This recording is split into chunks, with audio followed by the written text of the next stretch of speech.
The biggest names in sports are all on IsraelSportsRadio.com. From the AACI studios in downtown Topio, Jerusalem, it's Lewis Live. Now here's your host, me, Ari Lewis. Good evening, everyone. Hope everyone is doing well out there. Hope everyone's staying safe in this hot night in Jerusalem. I don't want to waste any time. We've got some great guests tonight. We're going to get right to our first guest. This man has written over 20 books about the Israeli-Arab conflict, probably the most famous book, Myths and Facts, in 2001, A Guide to the Arab-Israeli Conflict. It's a true honor to have Dr. Mitchell Barr. Doctor, how are you doing today? I'm great, thanks. Thank you again so much for being on the air with us here at Lewis Live. And there's a lot of questions I want to get to right away. But first, got to get to the Myths and Facts book because that book has taken on a life of its own. It's been published in many different languages. And some have even said Alan Dershowitz pretty much could be sued for plagiarizing your book, more or less, with his book, of course, The Case for Israel. When you started to write that book, did you think it would be this world phenomenon, or you just had a certain energy to put the book out to clear out some of the issues with the Arab-Israeli conflict? Well, to be honest about it, the book actually preceded me. It was first written back in the early 50s or the late 50s, early 60s by the founder of AIPAC, and for many years was a staple of AIPAC's educational toolbox. And in about 2001, AIPAC had decided not to publish it anymore, and we took it over at the American-Israeli Cooperative Enterprise, and we're just now finishing up a new 2010 edition. And over the years, it's become the Bible for pro-Israel advocacy. Absolutely. I certainly remember, like I told you before in the pre-interview, I first got to see you speak in person back in 2002 at Z.O.A. in the Santa Barbara area, the great Israel conferences that are throughout college campuses, and like you mentioned, certainly it is the Bible throughout campus. When you go and speak at different college campuses, are you looking to put out a certain message that you think that the average college student doesn't know, or at that point, since they're already heavily involved with Israel advocacy, are you looking to reaffirm some of their beliefs that have already been enhanced throughout their studies? Well, before I answer that, let me just remind people you can read Myths and Facts online at the Jewish Virtual Library publications, and you can also sign up on our site for a weekly Myth and Fact that we send out during the year. As far as what I try to impart when I go to campus, I think I don't have a specific partisan line. We're nonpartisan, but what we want students to try to understand is that they need to have a basic understanding of the political history of the State of Israel in order for them to form their own opinions about current issues and to be able to discuss those controversial issues that come up every day in the media and in classrooms. And so I want them to try to learn the basics and to learn how to think critically about what they hear and read about the Middle East. You know, I want to ask you, this is kind of a hardball question. This is generally a sports show. We've classed things up, of course, with you being on here, Doctor, but I want to ask you somewhat of a tough question about advocacy. I've lived in Israel for a few years now. I came after Army age pretty much. I moved here at 26. And I know that Israel most of the time wants to do the right thing, or actually all the time they want to do the right thing, but sometimes there are stories you hear, and I've never seen any proof or anything like that, but you hear stories of bad things happening in the Army, human rights violations, these type of things. When a Jewish kid in college hears that being thrown at him, or even past college, what is your response? What is the response that everyone should give to those people making those accusations? Well, I think it's all about context.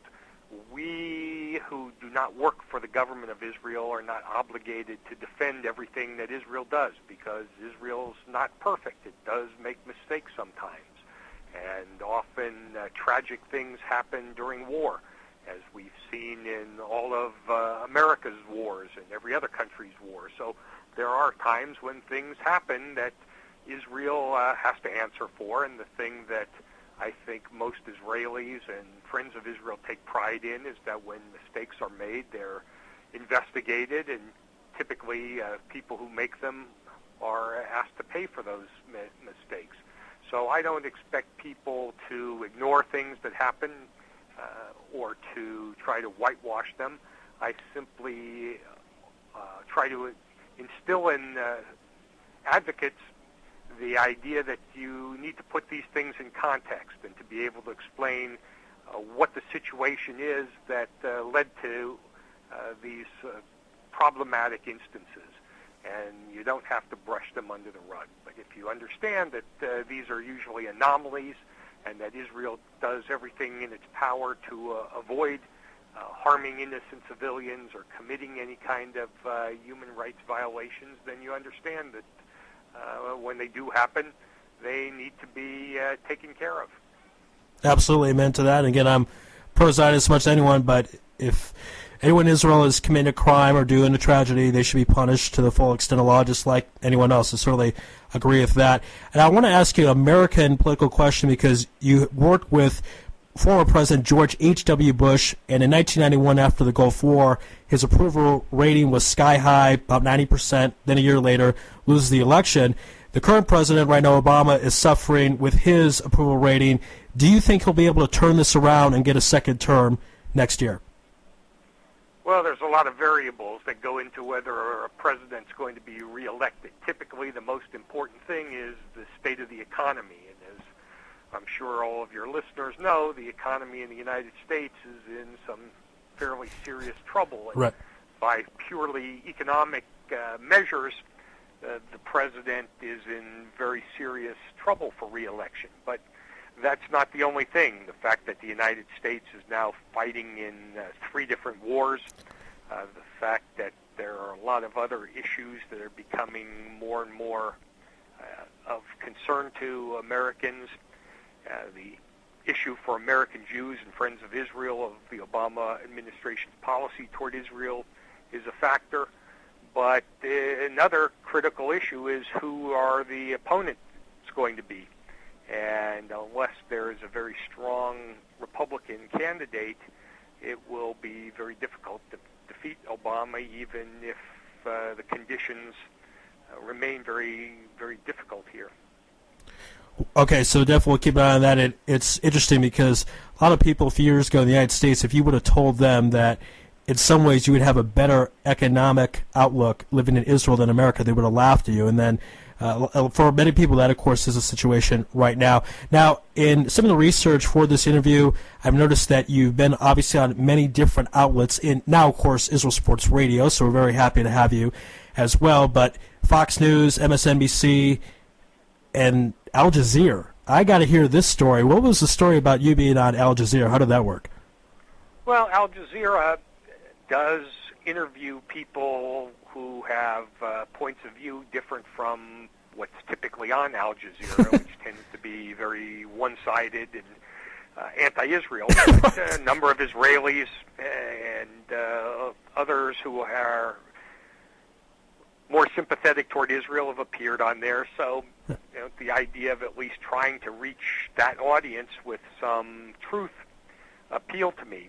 On the other hand, my wife was petrified by the idea and followed me down to the studio, fearing something untoward would happen to me, but of course nothing did. Now, Al Jazeera, when you did that interview, was that their studio is in Israel, or where was this? No, they have a studio that they can use here in Washington, D.C., okay. So spoke to them. It's a little strange experience when you're speaking in English and the person speaking to you is asking you a question that's been translated into English, but the host is speaking in Arabic in Doha, and the competing guest is speaking Arabic out of Amman. It's a bit of a peculiar experience, but that one of those interviews had to do with Jimmy Carter's book, where I was explaining to the audience the various problems with Jimmy Carter's views on the Middle East. Right, and that book, which I believe was a few years ago, where it talked about how Israel was apartheid, and you've been very, very adamant that it's not. There's a great video via the Jewish Library about that. So just in case, of course, most of my audience is pretty pro-Israel, but just in case someone out there thinks Israel is an apartheid state, can you please explain to them why it is not? Well, I don't think this two words should be ever used in the same sentence. The reality is, under apartheid in South Africa, it was the majority of the population that was denied all of its rights by the minority, and that it was basically a racist system from literally cradle to grave, where blacks were denied rights in voting and employment and in virtually every aspect of life. In Israel, you have Israeli Arab citizens and other minorities all have equal rights under the law. You have Israeli Arabs serving in the Israeli Supreme Court, in the Foreign Ministry, in the Knesset, in virtually all forms of life in Israel. And so there's really no comparison between the treatment of Israeli Arabs enjoying freedom, all the freedoms that we take for granted in the United States, and blacks who lived in South Africa who enjoyed almost none of those freedoms. And in Jimmy Carter's book, one of the things I was surprised about, it wasn't necessarily that Jimmy Carter was the most pro-Israel president that we ever had, but I never recall him being anti-Israel, especially in a vehement form. What do you think happened after his career when he stopped being president and just continually moved over to that direction? Well, Carter was very unsympathetic to Israel for most of the time he was president, but people ask me what's the explanation for his hostility to Israel, and I think there are a variety of explanations. One is he tends to confuse his initials with someone else with the same initials, and secondly, he never forgave Menachem Begin for what he thought was lying to him about agreeing to freeze settlements during the Camp David negotiations. In fact, the historical record's very clear that Begin agreed to do it for 3 months, and Carter thought it was for longer, and Carter's never forgiven him for that. A third, even more bizarre reason that people have told me is that Carter never got over the fact that when Yitzhak Rabin came to visit, and Carter asked him if he'd like to say goodnight to his daughter Amy, and Rabin said no.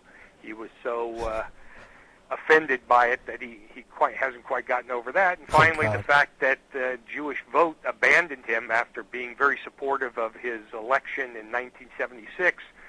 He got the lowest Jewish vote total, I believe, in history for a Democrat, and was defeated by Ronald Reagan, who got one of the highest Jewish votes, and he's never forgiven the Jews for their role in defeating him for re-election.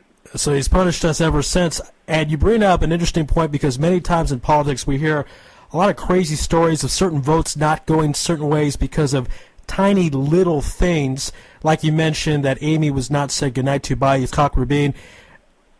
Tell us some story that we haven't heard about, or a very famous one that the audience should know of something very small a politician didn't do that had long-lasting effects.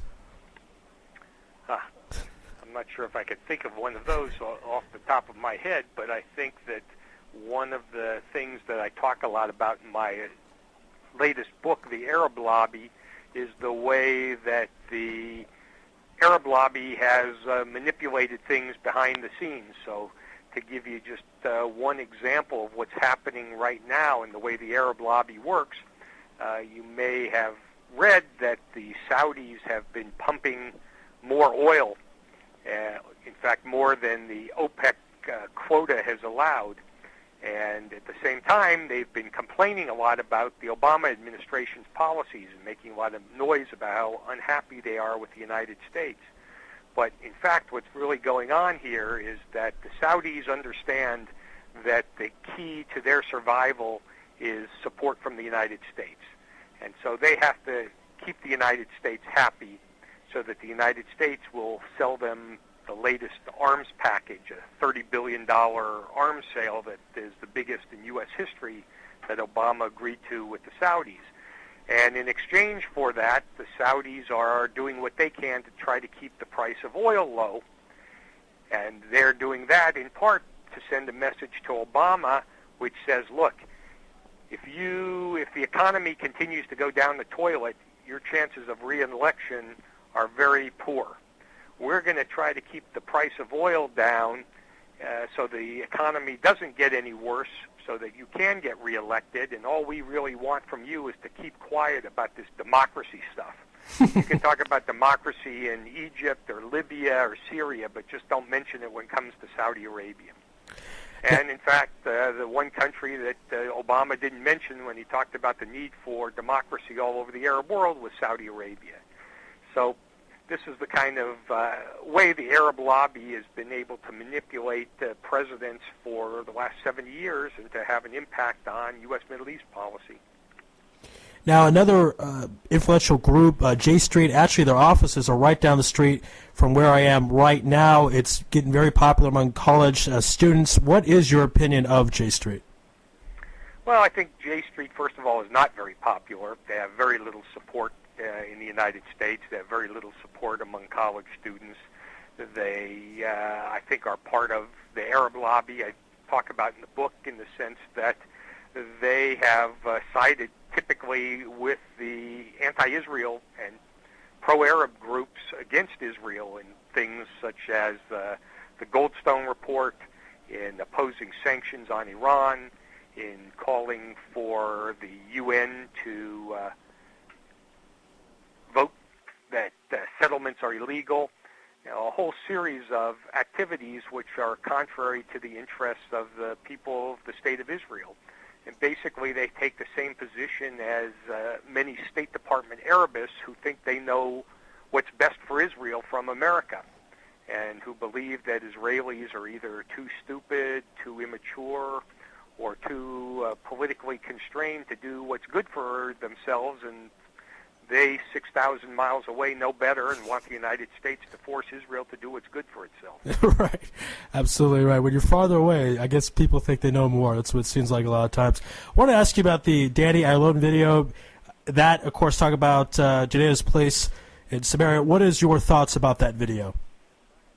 The which video? I'm sorry? The Danny Ayalon video? Oh, the Danny Ayalon video. Yes.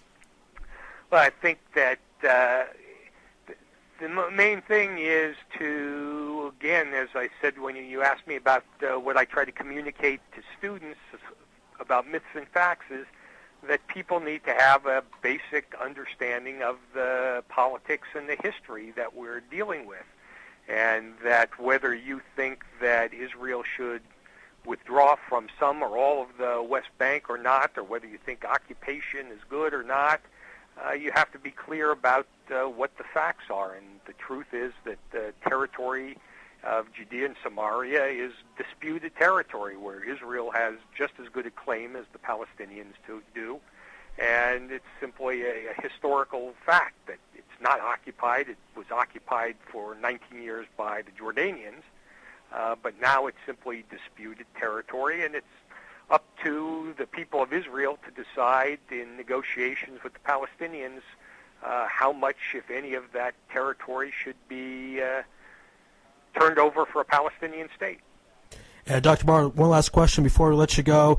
I want you to talk about, the Jewish Virtual Library. It's really excellent. It has all the information that anyone can want on a lot of different topics, not just Israel-Arab relations. So please give a plug for that. And, again, you mentioned your latest book, The Arab Lobby. Please plug both those so my audience can check those things out. Well, please visit jewishvirtuallibrary.org. Everything you want to know about anything from anti-Semitism to Zionism. We do have myths and facts there, and the new edition will be coming out soon. You can sign up for our weekly mailing list that has myths and facts and some other things from time to time. And my new book is available through Amazon and other book dealers. It's The Arab Lobby, and it's a story that very few people know about how for the last 70 years the interests in the Arab world have blackmailed the United States to try to undermine the state of Israel while at the same time engaging in policies toward the Arab world that have undermined American values, interests, and security. Well, there you go. Everyone should check out both of those, the Jewish Virtual Library and the Arab Lobby, written by Dr. Mitchell Bard. Dr. Bard, when I saw you speak in 2002 at Ojai, I didn't think 9 years later you'd be on my show, but hey, dreams do happen, so thanks so much for making that come true and being on tonight on Lewis Live. Thanks for having me.